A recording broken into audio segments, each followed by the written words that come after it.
Beautiful people. Hope आप सभी स्वस्थ होंगे, सुरक्षित होंगे और अपनी अपनी जगहों पे सेफ होंगे। तो जो आज का व्लॉग होने वाला है ना, वो काफ़ी ज़्यादा अहम है नेचर लवर्स के लिए, और जो प्रकृति को और सीनिक ब्यूटी को एडमायर करते हैं उनके लिए यह काफ़ी ज़्यादा अहम है। खैर, हम सभी ब्यूटी को, नेचर को एडमायर करते हैं और हम इसे एक थेरेपी के रूप में भी समझते हैं, जिससे हमारी मेंटल हेल्थ जो है वह काफ़ी ज़्यादा स्वस्थ रहती है और अच्छी रहती है। तो आज के जो व्लॉग का पर्पस है वो थोड़ा सीरियस भी है, और ये मैटर जो है वो हमारे देहरादून उत्तराखंड के लिए एक चिंताजनक विषय भी है। तो दोस्तों, बने रहिएगा मेरे साथ, और अगर आपको भी ये मैटर थोड़ा चिंताजनक लगे तो इसमें बढ़ चढ़ के हिस्सा लें और अपना एक कंट्रीब्यूशन दें। तो मैं घर से निकल चुकी हूँ और मैं अपने डेस्टिनेशन पे पहुँचूँगी रायपुर से होते हुए, और बीच में मैं आपको दिखाती रहूँगी जंगल और खूबसूरत वादियाँ। देखते रहिएगा, बने रहिए मेरे साथ। दोस्तों, अगर आप रिकॉग्नाइज कर पा रहे हो ना, तो इस शहर का, हमारे देहरादून का एक यही छोर है जहाँ से खूबसूरत वादियों का उद्गम होता है। चाहे वो हरे भरे जंगल हो या विशालकाय पहाड़ हो, चाहे खूबसूरत नदियाँ हों। और ये है हमारे रायपुर ब्लॉक का प्रसिद्ध मंदिर। और देखिए, ये अभी शुरुआत ही है इन खूबसूरत वादियों की। आगे आगे मैं आपको दिखाती जाऊंगी कि ये जंगल कितने ज़्यादा, आगे जाते जाते कितने ज़्यादा खूबसूरत होते जा रहे हैं।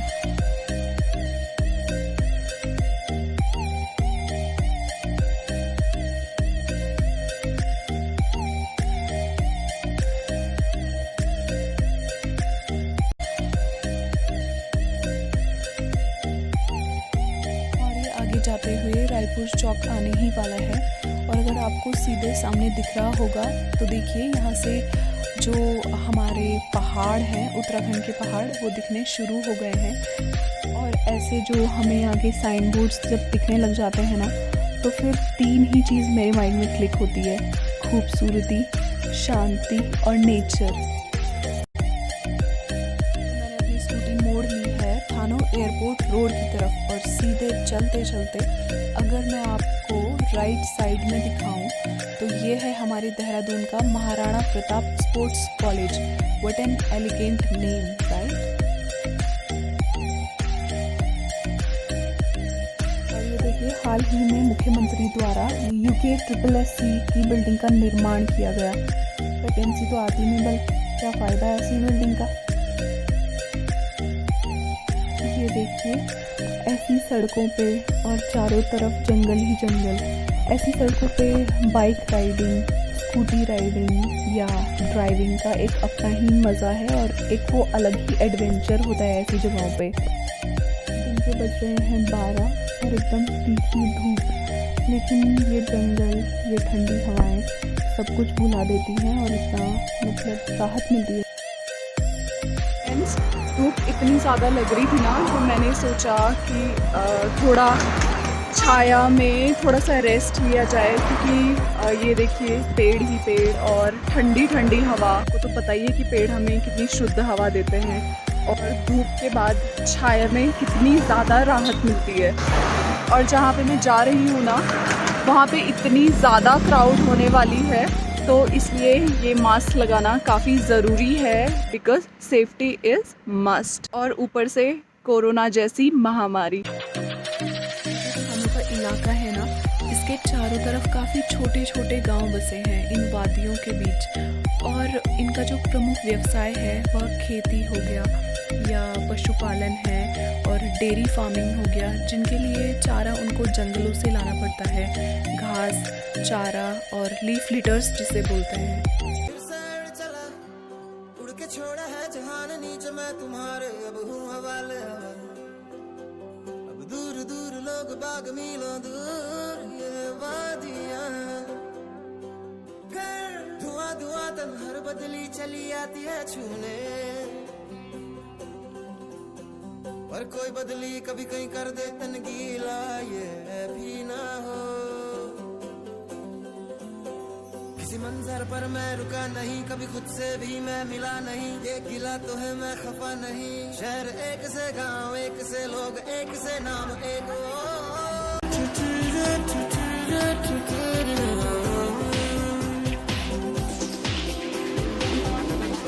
कैसी लगी आपको ये वादियाँ, ये म्यूज़िक और ये हरा भरा जंगल? ये देखिए कितना ज़्यादा डेंस फॉरेस्ट है ये। और आप ये समझ लीजिए कि इस जंगल पे, जो थानो रेंज का जंगल है, इस पे एक विपदा आई है और इसी जंगल को देख के हमारे मुंह से एक शब्द निकलता है वाव। और इस वाव को बरकरार रखें, आपको डिसाइड करना है, क्योंकि मैं जा रही हूँ एक प्रोटेस्ट में, तो मैं आपको दिखाऊंगी आगे कि आगे अब क्या क्या हो रहा है। तो गाइस, अगर आप क्राउड देख रहे होंगे ना, तो ये क्राउड जो इकट्ठा हुआ है, दिस इज़ बिकॉज ऑफ एक प्रोटेस्ट है।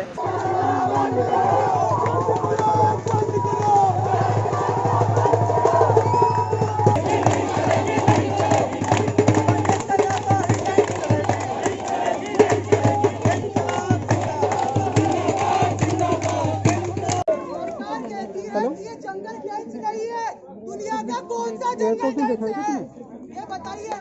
इतना डेंस जंगल आपके पीछे। ये एलिफेंट कॉरिडोर क्षेत्र है, 3 किलोमीटर का एलिफेंट कॉरिडोर क्षेत्र है और यहाँ अभी भी पिछले महीने भी यहाँ एलिफेंट पाए गए घूमते हुए। और कल की रात ऋषिकेश नटराज चौक पे 10 हाथी खड़े थे। और ये एयरपोर्ट के अंदर हर महीने कई ऐसे जानवर हैं, चीतल हैं, बाघ हैं, ये लोग बताते नहीं है। कई लोग इन्होंने लोकल क्षेत्र के लोग यहाँ रखे हैं जो हमें बताते हैं कि वो लोग घायल होते हैं, वो जानवर घायल होते हैं और जो मरते हैं उनको उठा के एक जगह उन्होंने फिक्स किया, वहाँ वो डालते हैं। ये जो एरिया है ये साइस्मिक जोन 4 में आता है, which is a very high risk zone. सरकार इस चीज को कैसे नेग्लेक्ट कर सकती है? ये अर्थक्वेक प्रोन एरिया है। सरकारी घोटालों के हम तो जिम्मेदार नहीं, सरकारी घोटालों के हम तो जिम्मेदार नहीं।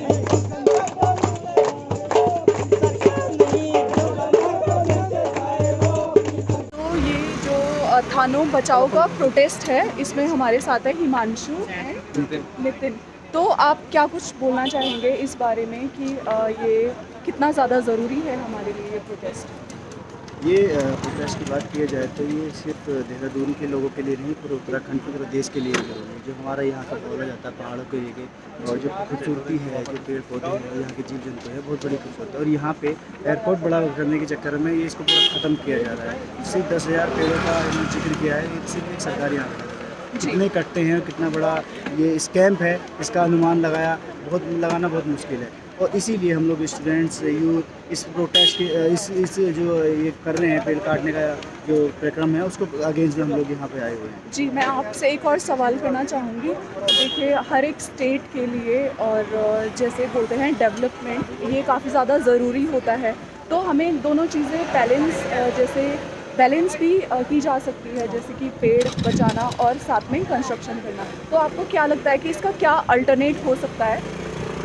बात की जाए, अगर हम एग्जांपल लेंगे अभी 4 धाम यात्रा का जो पेड़ काटने की बात की गई है, पेड़ यहाँ कटे हैं और लेकिन सरकारी आंकड़ों में देखा जाए तो उसको पेड़ लगाने का जो टेंडर दिया गया है गुजरात में, एक पूरा बजट पास किया गया है जो पूरी तरीके से अनलॉजिकल है। और अगर हम बात करते हैं यहाँ पे, अगर हम लोग जहाँ पे ये एयरपोर्ट है और यहाँ पे सारी फ्लाइट्स आती जाती हैं, लेकिन अगर हम लोगों को इतना डेवलप करना है तो उतना करें जितने हमारे यहाँ पे सक्षम है। हम फालतू इतना चीज़ें हम इतने पैर ना फैलाने की जो हमारे अंदर ही ना है, वो विकास नहीं, वो विनाश है। जी बिल्कुल। तो नितिन, मैं आपसे एक क्वेश्चन पूछती हूँ, वो ये है कि हमारे लिए पर्यावरण कितना ज़रूरी है, आपको क्या लगता है?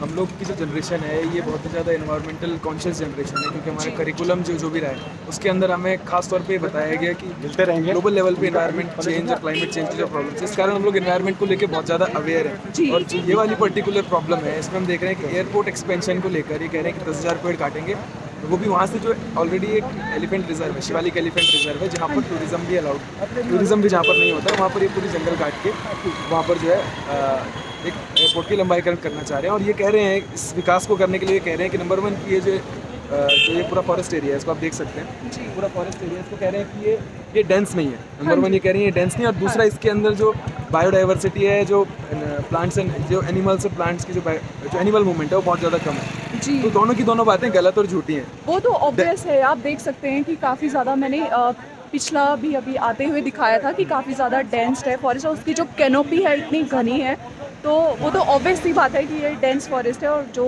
ये बात आप सही बोल रहे हैं कि बिल्कुल झूठी है। हाँ, और इस विकास को कर रहे हैं, कह रहे हैं कि यहाँ पर हम एयरपोर्ट को एक्सटेंड करेंगे जी। और उसके सौदे में 10,000 पेड़, ये कोई बिल्कुल भी फ़ायदे का सौदा नहीं है। ये बिल्कुल एक बेवकूफ़ी भरी चीज़ होगी, क्योंकि उसके जो इम्पैक्ट जो भविष्य में आएगा 10,000 पेड़ काटने का इम्पैक्ट, वो बहुत बड़ा इम्पैक्ट होगा। हाँ और ये जी। फिर ये सिलसिला टूटेगा नहीं। हम देख रहे हैं कि मोहंड के इलाके में भी 2,400 पेड़ कट रहे हैं। ये पूरे जंगल के इलाके में लगातार डेवलपमेंट के नाम पे, कभी कोई कॉलोनी बनाने के नाम पे, कभी कोई चीज़ बनाने के नाम पे डेवलपमेंट आप करते रहते हैं। तो जो ये चीज़ें होती हैं, ये बिट्स एंड पीसेज, जैसे बूंद बूंद से सागर बढ़ता है, तो ये 10,000 करके पूरा जंगल साफ हो जाएगा। ये हमारी बहुत बड़ी चिंता है जी। और इसलिए हम लोग यहाँ पर खड़े हैं। और हम लोग जो है ये न्यू जनरेशन काफ़ी ज़्यादा अवेयर हैं और इन सब चीज़ों के बारे में जानती है, इनकी क्या इंपॉर्टेंस है। तो एक तरह से हम लोग ही हैं मतलब जो इस धरोहर को बचा सकते हैं। इस बारे में आपका क्या कहना है?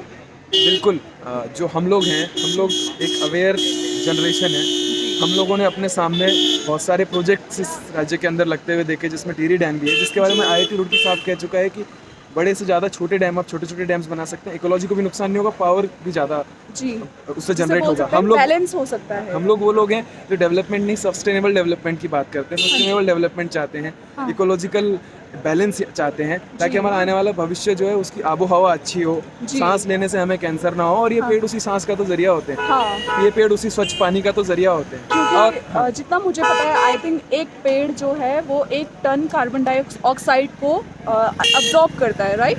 तो आप मतलब अंदाज़ा लगा सकते हैं 10,000 पेड़ कितना ज़्यादा उसको अब्जॉर्ब कर सकते हैं। हम लोगों को तो उस डायरेक्शन में जाना चाहिए जहाँ पर हम लोग मैक्सिमम पेड़ लगाएं। शहरों के अंदर भी हम लोग जितना हो सके उसमें ग्रीनरी बढ़ाएं, चाहे रूफटॉप में कुछ ग्रीनरी लगा के, चाहे गमलों में ग्रीनरी लगा के। हमें ग्रीनरी बढ़ानी चाहिए, ना कि घटानी चाहिए। और जहाँ तक इसको इंटरनेशनल एयरपोर्ट करने की बात है, जहाँ तक इसकी स्ट्रेटेजिक इंपॉर्टेंस होने की बात है, उस चीज़ के ऊपर एकदम साफ है। अगर आप मैप उठा के देखेंगे तो सुखोई उड़ते हैं हमारे सहारनपुर जो है देहरादून के एकदम पास में है। हाँ। और वहाँ पर हिंडन एयरबेस है, जहाँ से सुखोई विमान उड़ते हैं जी। और देहरादून और सहारनपुर से जो हमारा जो सीमा का इलाका है वो एकदम लगभग बराबर दूरी पर है। तो वो एक लॉजिक बिल्कुल गलत है। साथ ही यहाँ पर इसको एक्सटेंड करना अंतर्राष्ट्रीय हवाई अड्डे को बनाने के लिए, तो सेम पंतनगर में भी हवाई अड्डे बनाने की कवायद चल रही है, वहाँ पर भी हवाई अड्डा इनको बनाना है, ठीक है। और ऊपर से जो देहरादून के लोग हैं उनको 2 घंटे लगते हैं पूरे फ्लाइट सिक्योरिटी चेक करने के बाद दिल्ली पहुँचने के लिए, है ना। और जो हमारे नए एक्सप्रेसवेज हैं वो पहले 3 या 4 घंटे में पहुंचाएंगे।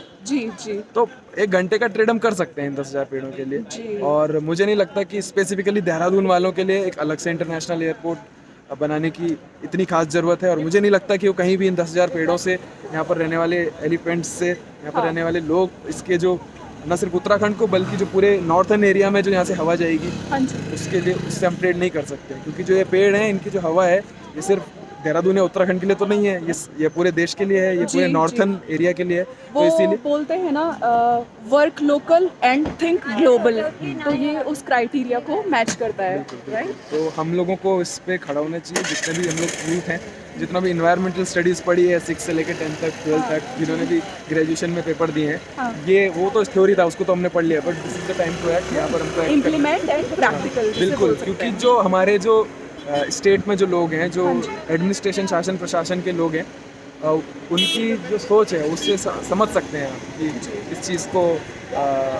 एक बिजनेस की तरफ लेके जाना, धंधे की तरफ लेके जाना। जंगल ज़मीन, साल सागवान बेच के आप क्या बिजनेस आप लेके आएंगे? इससे कोई बिजनेस नहीं होगा। ये एक बहुत ही घाटे का सौदा है। मैं कहूँगा कि हम लोगों को इनको बताना पड़ेगा, जो जनता का जो प्रेशर है, एंड ऑफ द डे हम ही लोग जो हैं इनको चढ़ाते हैं, तो हम ही लोग जो हैं इनको हम बता भी सकते हैं। और इनको हमें बताना होगा कि इस चीज़ को आप बदलिए जो आप करना चाह रहे हैं। तो आप बोलना चाहेंगे कि सरकार का मोटिव जो है वो क्लियर है? इससे बिल्कुल, हमारा मैसेज भी गवर्नमेंट के लिए ही है, क्योंकि ये उन्हीं की नीति है, उन्हीं को बदलना है। हाँ जी। और अगर वो इसको नहीं बदलते हैं तो फिर जो है उनको फिर जो इसके परिणाम है वो भुगतने के लिए तैयार रहना पड़ेगा। जी, आपका बहुत बहुत धन्यवाद, thank you so much. Protest हो चुका है ख़त्म और अब हम रिव्यू लेंगे। नितेश राणा, प्रोटेस्ट चला है, आपको क्या लगता है, आप मतलब क्या सोचते हैं कि हमारे लिए जंगल कितने ज़रूरी है और ये किस तरह की स्ट्रेटजी हो सकती है? आपको क्या प्रोटेस्ट हम लोग करते हैं, जंगल बहुत ज़रूरी, जंगल तो ज़रूरी है, सबको पता है। बट ये थानों वाली जो रेंज है, ये लोग 10,000 पेड़ काटने का प्रस्ताव है, जो कि बिल्कुल भी कम नहीं होता। 10,000 यानी कि पता नहीं कितने बहुत ज़्यादा एकड़ जंगल कटने जा रहे हैं। और सबसे मेन बात ये है कि जिस जगह के जंगल ये लोग काटने जा रहे हैं वहाँ पे एलिफेंट का, हाथियों का वहाँ पे आना, वहाँ पे उनका ये कॉरिडोर वहाँ पे उनका कॉरिडोर है।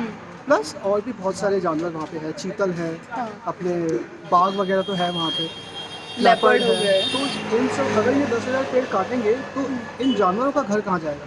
और जानवर तो चलो ठीक है, लेकिन साथ में थिंक 104 बर्ड स्पेशीज़ भी वहाँ पे प्रेजेंट है, राइट?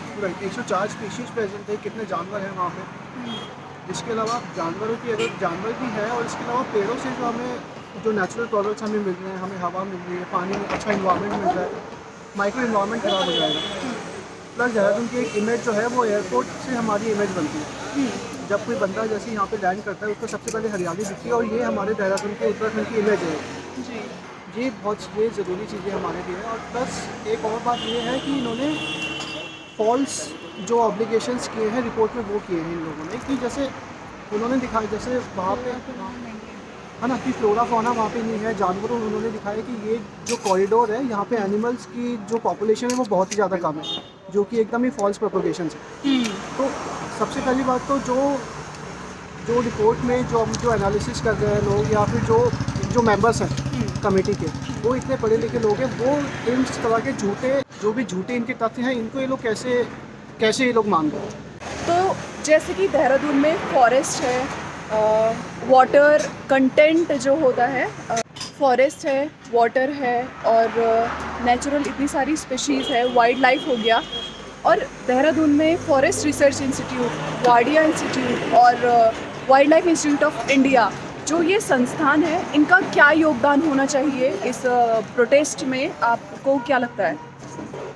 योगदान तो सीधा लोगों के साथ साथ इनका योगदान की हमें बहुत ज़्यादा ज़रूरत है, क्योंकि अगर ये योगदान देंगे, क्योंकि एक साइंटिफिक एक हमारे पास एक तथ्य जो होते हैं, साइंटिफिक फैक्ट जो होते हैं, फैक्ट चेक करने के लिए ऐसी संस्थाओं का बहुत काम होता है जी। क्योंकि इनके पास सारे वैज्ञानिक हैं, रिसर्चर्स हैं, जो कि इस तरह के फैक्ट्स को सरकार को दिखा सकते हैं। अगर इस प्रोटेस्ट में ये सारे संस्थान हमारे साथ आते हैं तो हम अपने तथ्यों को और मजबूत रूप से सरकार के सामने रख पाएंगे। आपका कहने का मतलब है कि ये सब ऑथेंटिसिटी के लिए एक इनका अहम योगदान रहेगा? बहुत ज़्यादा अहम योगदान। So guys, this was protest 1, और आगे भी ऐसे प्रोटेस्ट होते रहेंगे जो कि काफ़ी ज़्यादा महत्वपूर्ण भी है। जो हमारी जनरेशन है, नई यूथ है, तो ये काफ़ी ज़्यादा अवेयर जनरेशन है, और हम चाहते हैं कि जो हमारे आगे वाली जनरेशन भी हो, तो वो हमारे एक रिफ्लेक्शन हो, जिनके अंदर वो बचपन से ही अपने नेचर से, पेड़ों से, एनवायरनमेंट से इतना ज़्यादा प्यार हो।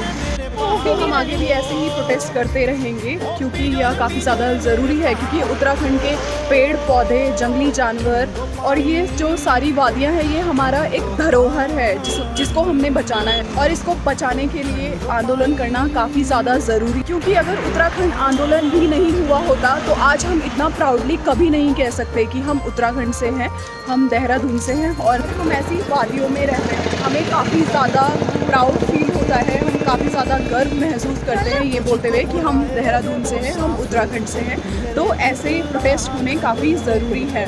तो गाइस, स्टे ट्यून्ड और अपनी भागीदारी ज़्यादा से ज़्यादा इस प्रोटेस्ट में दें। आगे भी आने वाले काफ़ी ज़्यादा प्रोटेस्ट होने वाले हैं, तो इसमें अपना पूरा कंट्रीब्यूशन दें, इसको फैलाएं जितना हो सके।